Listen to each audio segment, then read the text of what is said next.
George Soros es el JF de la mafia del poder en este país de Morena. Despojos históricos. Neoliberalismo Rothschild versus Soros. Regalan Veracruz a Nestlé. Marihuana, termoeléctricas, Tren Maya y Tren Transístmico para George Soros. Desde siempre los pueblos originarios han resistido a los imperios y el despojo. A la llegada de los españoles el imperio azteca dominaba el centro de México, la zona central de Oaxaca, la costa del Golfo de México, Guerrero y el Soconusco, en donde había sometido a los pueblos originarios de la zona por la fuerza.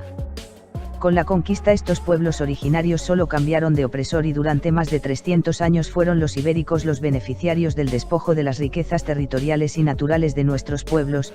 Después vino el despojo de más de la mitad del territorio nacional a cargo del gobierno de Estados Unidos, mientras la burguesía nacionalista daba cuenta de las riquezas de los pueblos, que con la reforma de Juárez se intentó detener, al igual que con el movimiento revolucionario de 1910.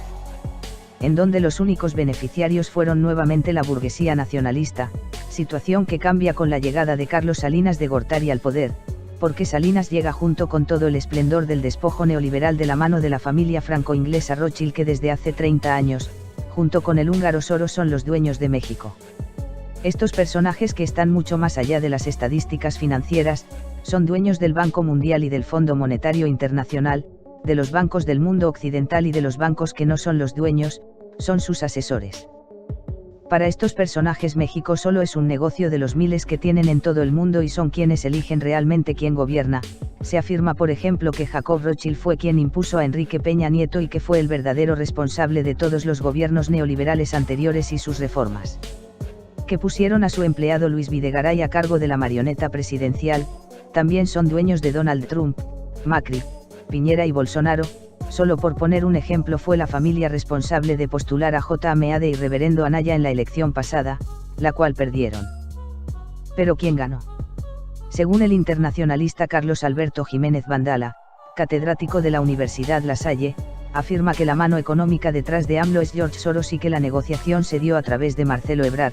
Las afirmaciones no deben estar muy lejos de la verdad, en tanto que Soros es el dueño oculto de Bayer Monsanto, de Nestlé y del negocio legal de la marihuana, por lo que se entendería la imposición de Víctor Villalobos, empleado de Monsanto, como responsable de la Secretaría de Agricultura, y el que el gobierno regalara el agua de México y el café junto con el estado de Veracruz a Nestlé. Este juego de competencia política entre magnates es permanente. Es así que George Soros pierde las elecciones en Estados Unidos con su candidata Hillary Clinton y gana Jacob Rothschild con Donald Trump, y después pierde Rothschild en México con Meade y gana Soros con Obrador. Todo este juego de negocios se vienen consolidando desde el siglo pasado, y son las comunidades originarias del mundo y en particular las de México las que han sufrido las consecuencias de diferentes acciones gubernamentales encaminadas al beneficio de los dueños del mundo a costa de la eliminación, despojo, explotación de las riquezas, sus culturas, recursos naturales y territorios que habitan las comunidades indígenas a favor de estas empresas, y que en la actualidad estas acciones son ejecutadas directa y legalmente por sus empresas transnacionales y justificadas por el discurso desarrollista que sustenta a las políticas neoliberales a nivel mundial. Las políticas neoliberales le dieron al capital transnacional acceso a los recursos minerales del país, a través de regulaciones mínimas, dejándoles la libertad de regularse a sí mismos. Permitiéndoles utilizar tecnología de punta que destruye el medio ambiente, al tiempo que despoja a las comunidades de su patrimonio poniéndolas en manos de compañías privadas. Un ejemplo de ello son los megaproyectos que llegan cargados de promesas, hablan de desarrollo, progreso, modernidad, futuro, conectividad y empleo. Ante esto la única posibilidad de respuesta ha sido la resistencia de las comunidades afectadas como una manera de defender su territorio, su cultura, su vida y su futuro. Las formas actuales de expropiación tienen el nombre de obra pública, pero son de beneficio privado. A partir de la Ley Federal de Derechos se da una concesión a las empresas transnacionales para explorar y explotar un territorio. Dicha concesión consiste en pagar a las comunidades de $5.70 a $124.00 semestrales por hectárea concesionada. Así, México es uno de los pocos países que cobran por hectárea y no por mineral. Por lo que durante este sexenio podremos ver el avance criminal de la minería y el desarrollo de la industria energética, entre ellas la producción de electricidad, que es otro de los grandes negocios de Soros, que ejecuta a través de la empresa canadiense Hydro-Québec, cuyo propietario oficial es el gobierno de Quebec que George Soros adoptó. También podría ser la explicación real del empeño inmediato de acabar con el proyecto del aeropuerto en Texcoco por tratarse de una inversión importante de Jacob Rothschild, contrincante financiero de Soros. Soros nació en Hungría en 1930 y allí vivió durante la ocupación nazi en 1944 y 1945, cuando fueron asesinados más de 500,000 judíos húngaros. Se graduó por la London School of Economics. Es un filántropo con fascinación por provocar de la derecha, canalizadas sus obras de beneficio a través de Open Society Foundations. Empezó en 1979 financiando becas a estudiantes negros durante el gobierno del apartheid en Sudáfrica. Posteriormente se centró en promover la libertad de expresión durante los últimos años del comunismo y en financiar iniciativas para favorecer la transición a la democracia en Europa del Este. Se le conoce por financiar a grupos que apoyan el aborto o promueven los derechos de las minorías LGBT, por financiar campañas políticas demócratas en Estados Unidos. La ultraderecha de Europio lo considera de izquierda y fue uno a los que el pasado 23 de octubre le enviaron un paquete bomba en su casa de Nueva York. Al cierre de esta nota, 24 de enero de 2019, George Soros calificó al presidente de China como el enemigo más peligroso de las sociedades libres en su participación en el Foro Económico Mundial en Davos. Así que no duden que todo este proceso de transformación política, económica y social de México se vea limitado por los intereses económicos de George Soros, con lo que podríamos explicar la negativa de AMLO a detener la minería y las hidroeléctricas que devastan los ecosistemas, las culturas y despojan de sus territorios a los pueblos originarios, el tren transísmico para mover la mercancía de los buques de Soros de un océano a otro, el tren Maya para llevar turistas a las propiedades de Soros en la Riviera Maya, producir y vender marihuana y sus derivados legalmente.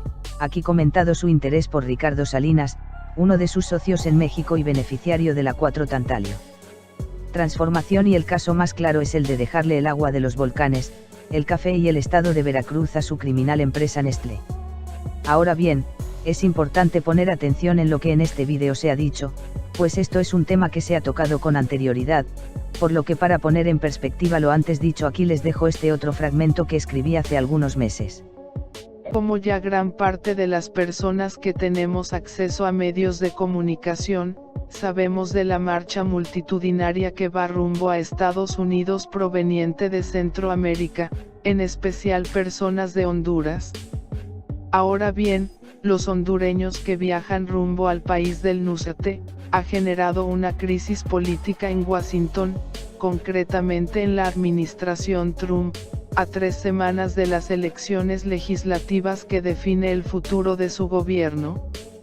Esta marcha que se dirige a Estados Unidos tiene preocupados a muchos ciudadanos de la frontera estadounidense, y los republicanos ven el retrato en esta marcha de otras crisis humanitarias como la que se vive actualmente en Europa. Mientras tanto, al otro lado del planeta, existe un personaje que se ha hecho de mucho dinero y por consiguiente de gran poder económico. Su nombre es George Soros, es un magnate turco, al que algunas agencias de seguridad nacional de varios países tienen en la mira al hacerlo presunto responsable de diversas crisis que se gestan actualmente en el planeta. Tal vez por ello es el demonio favorito y Fundación Open Society de la cadena Fox West. Y no podemos reducir ninguna crisis migratoria a una simple teoría de conspiración. Recordemos que la migración y la crisis tienen razones históricas que encuentran su génesis en los modelos de explotación impuesto por los países poderosos a los que pertenecen al tercer mundo o subdesarrollados. Este último nombre es bastante ofensivo, tomando en cuenta que al ser países y tomando en cuenta la historia son en sí mayoría estos países víctimas del saqueo generacional que siempre han hecho los grandes poderes, generando así que un mar de personas sin posibilidades de escapar de la violencia y falta de oportunidades que se han generado por la explotación y desigualdad social, tomen la decisión de emigrar hacia países con más desarrollo y oportunidades. Es así que debemos reconocer de una vez por todas que estamos ante una crisis global del sistema capitalista, misma que está afectando a millones de personas en todo el planeta, generando así este tipo de movimientos de masas. Si bien el movimiento de la migración existe en cada rincón del planeta que vive en la miseria y la desigualdad, detrás de cada una de ellas, hay figuras políticas que buscan capitalizar estos movimientos con el fin de provocar cambios políticos al más alto nivel, cambios que al final parece les reportan dividendos. George Soros. ¿Quién es George Soros? Según The Wall Street Journal, el año pasado 18.000 millones de dólares fueron transferidos a su fundación Open Society, fundación que tiene como fin apoyar la democracia en el mundo con inclusión de todas las personas. Esta fundación tiene presencia en 37 países del planeta y es una de las fundaciones más influyentes a nivel mundial. Para Soros, la única manera de que la población pueda sobrevivir a una amenaza climática y atómica a nivel mundial, es mediante una comunidad abierta. Las organizaciones como Fox News insisten en retratar a Soros como un agente desestabilizante de las sociedades en general. Para sus críticos, es responsable directo de promover el aborto, legalizar los estupefacientes, la ideología de género y de políticas socialistas a nivel mundial. De origen húngaro, su país aprobó una ley llamada Stop Soros en la que se podría encarcelar a cualquier ONG o persona que proporcione asilo a un inmigrante ilegal, pues muchos en su país natal lo culpan a él y su fundación. Ahora bien, para tener una mejor panorámica de hasta dónde llega el alcance de Soros en el régimen morenista, en donde no es López Obrador sino Olga Sánchez Cordero el enlace premium y la que anda tras bambalinas, les dejo esto. La migración hondureña a México y Estados Unidos no es nada nuevo, pues diariamente unos 300 catrachos abandonan su país de manera irregular. Sin embargo, nunca antes se había visto una caravana migrante tan bien organizada, disciplinada y sincronizada políticamente para que unos 14.000 hombres, mujeres, niños entren en Tijuana o Mexicali el 6 de noviembre.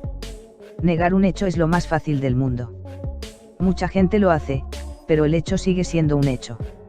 El 6 de noviembre, justamente el día de las elecciones intermediarias legislativas y gubernamentales norteamericanas. Todo indica que alguien le está haciendo tomar la receta estadounidense desestabilizadora al propio Donald Trump. La caravana de migrantes es una simple invasión a cámara lenta. A pesar de que los medios de comunicación globalizados, tanto de los países del Triángulo del Norte, Honduras, Guatemala y El Salvador, como de los occidentales, se limitan a presentar este éxodo masivo de centroamericanos, en su mayoría hondureños, como un acto espontáneo de desesperados que están huyendo de la pobreza, la violencia, la falta de oportunidades laborales, de la crisis económica y social. Surgen muchas incógnitas para aclarar. Es cierto que Honduras es el segundo país más pobre del continente después de Haití. De los 9 millones de habitantes, 6,2 millones son pobres, 67%, y de ellos 2,7 millones, 45%, viven en la pobreza extrema. Los 120.000 trabajadores que laboran en maquiladoras, en su mayoría mujeres entre 18 y 30 años, reciben salarios miserables. El promedio del salario mínimo es 8.910 lempiras al mes, $370.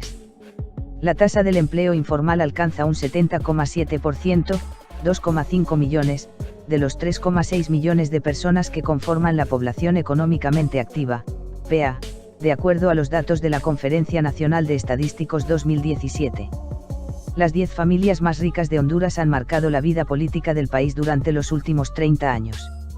Desde los años 1920, Estados Unidos ha sido el amo real de Honduras al que ha logrado corromper. Ya en 1929, el presidente de la Cuyamel Fruit, sucursal de la United Fruit, Samuel C. Murray, refiriéndose al valor de los diputados hondureños, declaró que un diputado en Honduras cuesta menos que una mula. En los años 1980, Honduras, según el periodista e historiador argentino, Gregorio Seltzer, se convirtió en una república alquilada al imperio, el portaaviones estadounidense en América Central. La dependencia del país y su pérdida de autoestima llegaron a tal extremo que en 1987 el presidente hondureño, José Simón Azcona, declaró que un país pequeño como Honduras, no puede permitirse el lujo de tener dignidad. En 2009, Washington organizó un golpe de Estado para derrocar al presidente legítimamente elegido, Manuel Zelaya, por haber mostrado su simpatía a las ideas progresistas y nacionalistas de Hugo Chávez. Posteriormente, en 2013 y 2017 se impuso a través de fraudes electorales el candidato seleccionado por Washington, Juan Orlando Hernández, un tradicional cipayo hondureño. Las protestas callejeras por la injerencia norteamericana y por fraude acabaron con muertos, heridos y detenidos que hicieron agravar aún más la crisis política, social y económica en el país, lo que se reflejó en el aumento de la violencia. ACNUR llama a estabilizar la situación con caravana de migrantes centroamericanos. Según la estadística oficial, cada día se asesinan en Honduras a 14 personas, alcanzando su tasa de homicidios al año 56,7 por cada 100.000 habitantes. Precisamente la caravana migrante se formó en la ciudad más violenta del mundo, San Pedro Sula, con una tasa de homicidios de 142 por cada 100.000 habitantes, y desde allí partió rumbo a Guatemala, México, siendo Estados Unidos su destino final.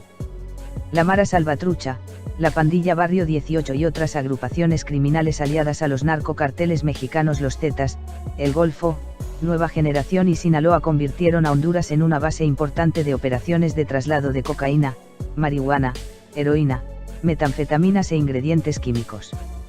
La crisis económica y política, la corrupción, la discriminación, la segregación, la pobreza, las pandillas, la inseguridad y la criminalidad crearon condiciones para la formación de varias caravanas que se fusionaron en una caravana migrante, pero esta formación no hubiera podido ser simplemente como resultado de una acción espontánea.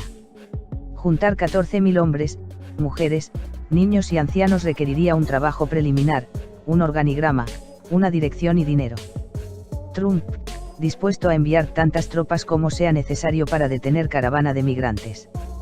Después de que los migrantes pasaran Guatemala, entraran a México, hicieran una corta parada en Tapachula y llegaran a Huixtla, Chiapas, para hacer la segunda parada, les quedan 1.781 kilómetros de marcha, unas 361 horas, para tratar de entrar a Tijuana o a Mexicali el próximo 6 de noviembre. Entonces, surge la pregunta: ¿cómo es que 14.000 personas caminando en terrenos montañosos tanto tiempo en condiciones climáticas desfavorables pueden resistir todas las inclemencias naturales teniendo ancianos para cuidar y bebés en brazos? Todos los caminantes necesitan comer, satisfacer sus necesidades básicas, bañarse, tener atención médica. Debe existir alguna autoridad para imponer el orden, reagrupar a los miembros de la caravana cuando la policía guatemalteca y mexicana los recibe con gases lacrimógenos, organizar descansos, distribuir obligaciones, etc. Alguien tiene que proveer de fondos a esta caravana.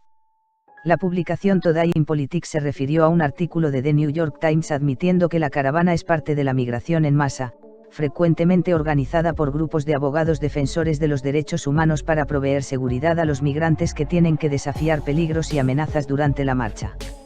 El periódico The Guardian comentó que Donald Trump acusa a los demócratas de apoyar la caravana migrante, diciendo que un montón de dinero fue entregado a la gente para llegar a la frontera en vísperas del día de elecciones. Presidente de México pide a caravana de migrantes que respeten las leyes de su país. El presidente hondureño, Juan Orlando Hernández, para congraciarse con su patrón, Donald Trump, señaló inmediatamente a Nicolás Maduro y a su país como organizadores y auspiciadores de la marcha hondureña. Por supuesto, la realidad es completamente diferente. El blog Laicos de Honduras, el diario hondureño La Tribuna y Forosperu.net señalaron al filántropo multimillonario George Soros como el financista de la caravana migrante y creador de la coalición de invasión refugiada llamada Soros Express. Tomando en cuenta las revoluciones de colores que promovió Soros en Yugoslavia, los países socialistas, la primavera árabe, el Maidán en Ucrania, la invasión de Europa por los migrantes del Oriente Medio, no podemos descartar su participación en el éxodo hondureño que podría afectar no solamente las elecciones intermediarias en Estados Unidos, sino crear un caos en México en vísperas del inicio de la presidencia por Andrés Manuel López Obrador, AMLO. Caravana de migrantes centroamericanos, ha rebasado el muro de contención mexicano. El diario La Tribuna reveló el pasado 19 de octubre que la caravana está organizada por un grupo llamado Pueblos Sin Fronteras, pero el esfuerzo es apoyado por la coalición Cara Family Detention Pro Bono Project, que incluye a Catholic Legal Immigration Network, CLIN, el American Immigration Council, AIC, el Centro de Refugiados e Inmigración para Servicios Educativos y Legales, RICELS, y la Asociación Estadounidense de Abogados de Inmigración, AILA. De acuerdo al sitio web estadounidense, WorldNet, WND, A Free Press for a Free People, 3 de estos 4 grupos están financiados por la Fundación Sociedad Abierta, OSF, de George Soros. Un grupo de personas centroamericanas cruza el río Suchiate para seguir con el camino de la caravana de hondureños. Uno de los más prestigiosos abogados de BLP, uno de los más grandes estudios de Centroamérica, Luke Roggeveen, declaró que George Soros tiene un claro incentivo para que, grupos como Pueblos Sin Fronteras inunden los Estados Unidos. WND informó también que el 20 de septiembre de 2016, George Soros se comprometió a invertir hasta $500 millones en programas y compañías que benefician a migrantes y refugiados que huyen de situaciones que amenazan la vida. Soros explicó su visión del mundo ideal en su libro, The Age of Fallibility, Tiempos Inciertos, 2006, abogando por la abolición de las fronteras, eliminación de la soberanía nacional, creación de un gobierno único, imposición de las leyes universales, pero siempre conservando el dominio de las minorías. Gobierno hondureño, 3.433 personas volvieron al país tras desistir de migrar a Estados Unidos. Por supuesto, toda la prensa globalizada está rechazando la idea de la participación de Soros en la organización de esta marcha y decenas de periodistas norteamericanos y de la Unión Europea presentan la caravana migrante como una protesta de pobres, desamparados hondureños y jóvenes homosexuales que están escapando de la violencia en su país. Uno de los líderes de la ONG Pueblos Sin Fronteras y uno de los dirigentes de la caravana, Rodrigo Abeja, en una reciente entrevista quiso adornar la marcha con motivos católicos comparándola con el Vía Crucis de Jesús. Lo interesante es que en abril pasado hubo un ensayo de este evento cuando cientos de centroamericanos intentaron pasar la frontera a la fuerza, pero fueron disuadidos por las autoridades y algunos de los migrantes decidieron llenar aplicaciones oficiales, otros retornaron a sus países, mientras que otro grupo recurrió a la ayuda de coyotes para cruzar la frontera ilegalmente. UNICEF pide garantizar los derechos de niños de la caravana de migrantes. Pero solo de dientes para afuera, ya que no aportan ni ideas cuanto menos dinero o recursos. Vaya cinismo. El uso de los migrantes como una nueva forma de hacer revoluciones de colores fue una técnica nueva diseñada por los globalizadores, entre los cuales siempre se destacó George Soros. A la vez, Donald Trump, quien se proclama nacionalista y patriota contrario al mundo globalizado, apeló también a esta técnica de manipuleo en el caso de Venezuela. Estados Unidos suspenderá la ayuda a Guatemala, Honduras y El Salvador por no frenar la caravana migratoria. El éxodo venezolano tampoco ha sido espontáneo, sino bien organizado y promovido usando noticias falsas por los medios de comunicación y las redes sociales financiadas por la USAID, la NED y el Departamento de Estado, que transfirió cerca de $50 millones a sus seguidores venezolanos.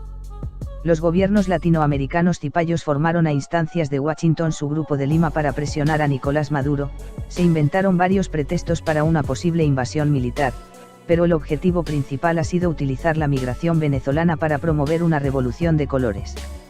Todos estos intentos fracasaron rotundamente y el camino bolivariano no ha sido interrumpido. Caracas supo afrontar la situación sin recurrir a la violencia o actos represivos. Les permitió a sus ciudadanos salir del país y al mismo tiempo dejó las puertas de Venezuela abiertas para su retorno, y así está sucediendo. Ahora una técnica inversa a la aplicada para Venezuela, enriquecida con la táctica usada para promover el Maidán ucraniano, llamada el tenedor, se está aplicando contra Donald Trump para ponerlo en apuros por medio de la caravana migrante en vísperas de las próximas elecciones legislativas y gubernamentales. Si el presidente ordena usar la fuerza, sus detractores demócratas lo convertirían en un tirano, déspota represivo, cruel, en fin, una reencarnación del mal, lo que les facilitaría tarea de su destitución. En el caso contrario, al decidir no usar la fuerza, sus partidarios y sus votantes blancos lo tildarían de ser un presidente débil incapaz de cumplir con su mandato constitucional para proteger la frontera norteamericana. Resulta que no solamente Soros está detrás de esta marcha de migrantes. Los auspiciadores informativos de la caravana migrante, como el dueño de Comcast, Brian L. Roberts, el director ejecutivo de Amazon y el accionista principal del Washington Post, Jeffrey P. Bezos, junto con muchos otros ricos y poderosos que forman parte del Estado profundo, están utilizando esta caravana migrante como un ensayo para una posible futura revolución de colores en su propio país. Lo que Trump sembró en Venezuela está regresando como su cosecha al propio Estados Unidos.